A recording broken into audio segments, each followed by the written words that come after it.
Hello everyone, welcome back to Intimacy Insights by Anais. So if you've ever wondered why married women find themselves drawn to outside attention, even when they never intended to, then you're in the right place because today we'll be having a very deep conversation about the psychology behind it, the hidden reasons, the justifications, and the point of no return. This is a topic many avoid, but we are here to uncover the truth. Most people don't set out to destroy what they've built.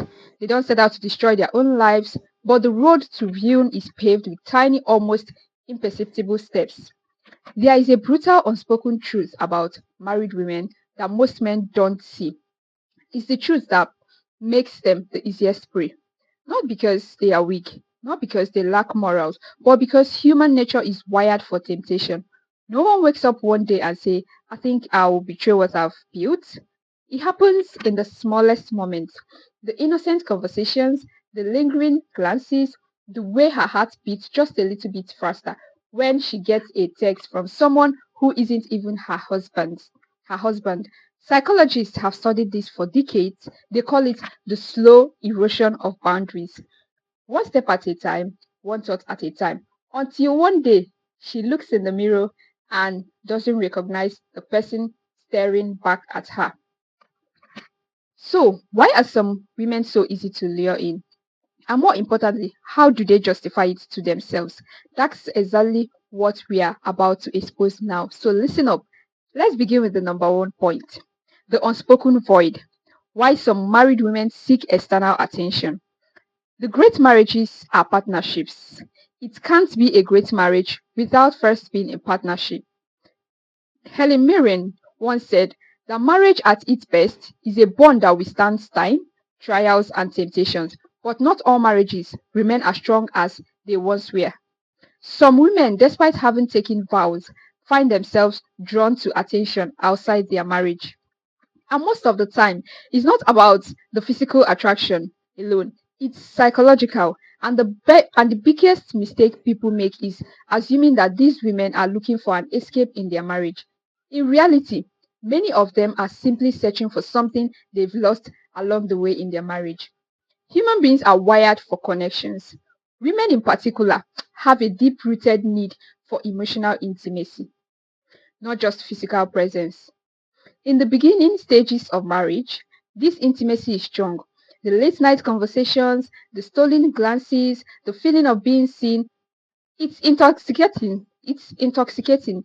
But over time, routine takes over. Suddenly life becomes predictable. The deep conversations turns into logistical discussions about grocery lists and household chores. Passion gives way to duty. And worst of all, she starts to feel invisible. This is where the danger begins. Dr. John Gottman, a renowned relationship psychologist, explains that the silent killer of relationship isn't conflict, it's indifference. When a woman no longer feels noticed by her husband, her subconscious mind starts seeking validation elsewhere, sometimes without even her knowing it. People will do anything to avoid being lonely, even if it means losing themselves in the process. A simple compliment from a stranger, a conversation with a man who actually listens, a moment where she feels interesting again, and suddenly that tiny interaction feels like oxygen after years of suffocation and the marriage. Marriage comes with responsibilities, predictabilities, stability. But the downside of stability is that it often kills excitement. In psychology, this is called the Coolidge effect. The idea that novelty is what triggers desire. People, both men and women, are drawn to the excitement of the unknown. And if a woman has been married for years, if every day looks the same, if every interaction feels rehearsed, then the slightest spark of something new can feel electrifying for her. Not because she doesn't love her husband, nah, not because she's a bad person, but because she misses the thrill of feeling wanted. We are most alive when we are in love. But love is not just about being together. It's about being chosen again and again, says Scott Fitzgerald. When a woman feels pursued, When she feels like she has power over a man's desire, it reminds her of a version of herself she thought was long gone.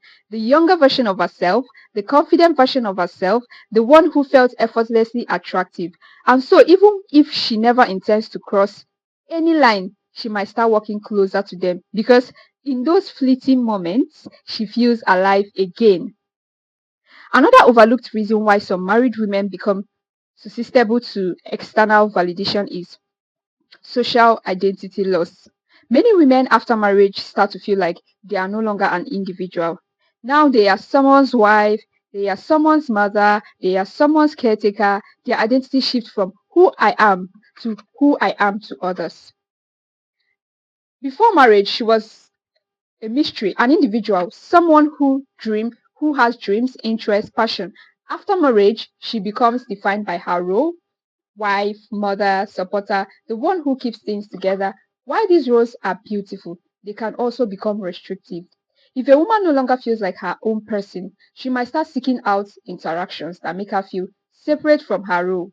And sometimes that interaction comes in the form of another man. The second point for today is the justification game. The mind will always find a way to justify what the heart has already decided. No one wakes up one day and says, I think I'll betray my marriage. That's not how it works. When a married woman begins engaging in emotionally or physically risky behavior, it doesn't happen all at once. It's a slow, slippery process, one that is often justified in the deepest corner of her mind long before it manifests in real life. Because the truth is, guilt is an unbearable weight. And if someone can convince themselves that what they are doing isn't really wrong, they no longer have to carry that weight. So, how does this happen? How do married women rationalize crossing the line at first? Everything feels innocent. It's just a little attention. What's the harm? I'm just talking to him. There's nothing wrong with that. It's not like I'm cheating on my husband. I'm just enjoying the moment. The human brain is a master of self deception. If something feels good but goes against one's moral value, the brain creates excuses to bridge the gap. Psychologists call this cognitive dissonance, the tension that arises when our actions contradict our beliefs. And when that tension becomes too much to bear, the mind bends reality to protect itself. The easiest person to fool is yourself, says Richman Feynman. So a woman who was once completely loyal starts playing mental games. She downplays her actions. It's just flirting. It's not like I actually did anything. She will shift the blame to the husband. If my husband paid more attention to me, I wouldn't need to do this. Then she separates it from her marriage. This has nothing to do with my marriage. This is just something separate for me. But here is the kicker: the more she justifies, the further she will go. For many married women, the first betrayal isn't physical, it's emotional. This is what makes it very dangerous. With physical cheating, the lines are clear. There is no gray area in kissing, sleeping with, or intimately touching another man. For an emotional affair, that's where things get blurry. Late night texts, conversations that go deeper than they should, sharing personal struggles with another man instead of her husband. At first, she tells herself, it's just emotional. There is no harm in talking about emotional intimacy. It's powerful when a woman shares her mind and thoughts and her emotion with a man. She's already started detaching from her husband. Cheating isn't always a physical act. The moment you start keeping secret from your partner, you've already crossed the line. Unknowingly, you've crossed the line. And this is where the real danger lies because when emotions are deeply involved, physical boundaries start to break down.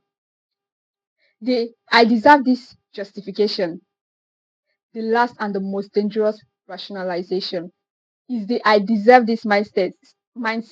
At this stage, a woman no longer sees her action as questionable in her mind. Now they are justified for her. She will say things like I've sacrificed so much for this marriage. I deserve to feel good again. He ignored me for years. If he doesn't care, why should I be faithful for so long? And it has gotten me nowhere.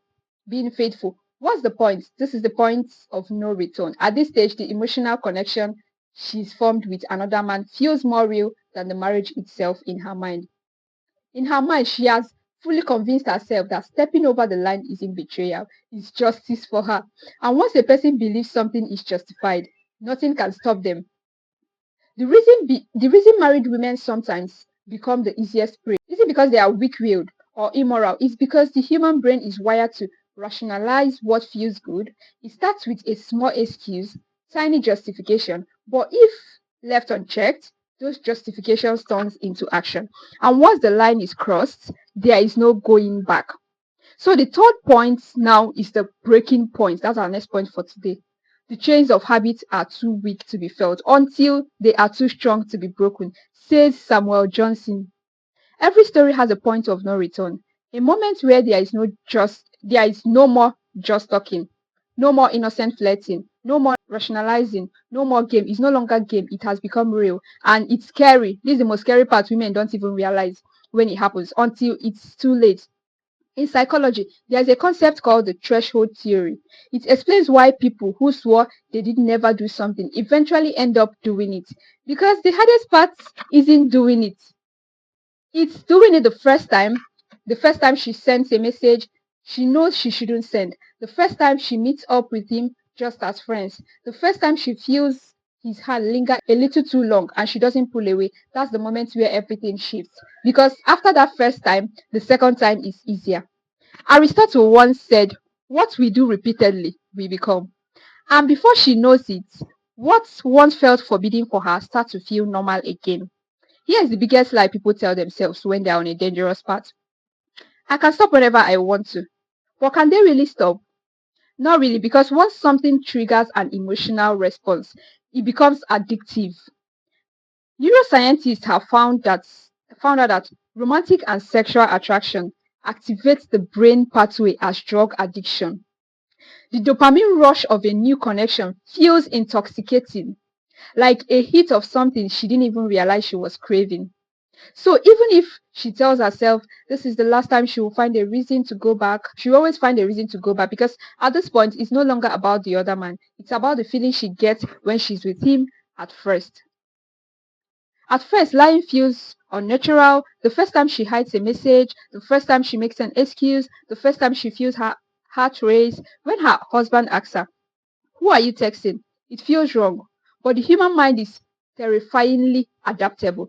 And after a while, the guilt turns into strategy. She gets better at covering her tracks. She compartmentalizes so well that she doesn't even feel guilty anymore. She starts believing her own lies. And this is where things spiral. Because the longer the secret exists, the harder it is to escape. She might tell herself, "I'll end it next week, next month, soon." But next week turns into months, and by the time she realizes this, she's already trapped in her own web. It's too late. So here's the final shift that happens in a woman's mind when she's gone too far. She stops seeing her marriage as primary relationship. Her husband becomes the other man. The real connection, the real passion, the real intimacy, it's happening elsewhere. At this stage, even if she hasn't physically crossed the line, her heart has already belonged to someone else. And when that happens, there are only two ways the story will end. It's either she gets caught up or she eventually walks away from her marriage, unable to live a double life anymore. So from our discussion so far, why are some married women the easiest prey? They are the easiest prey because they are not looking to cheat. They are looking to feel something they've lost in their marriage, and once they find it, walking away feels impossible. Not because they don't love their husband, but because they've convinced themselves that they found something they will never get back at home. And once that belief settles in, nothing will ever be the same again. So if you understand this truth, you hold power. The power to see what others miss, the power to read between the lines, the power to recognize the silent signals before they turn into something irreversible.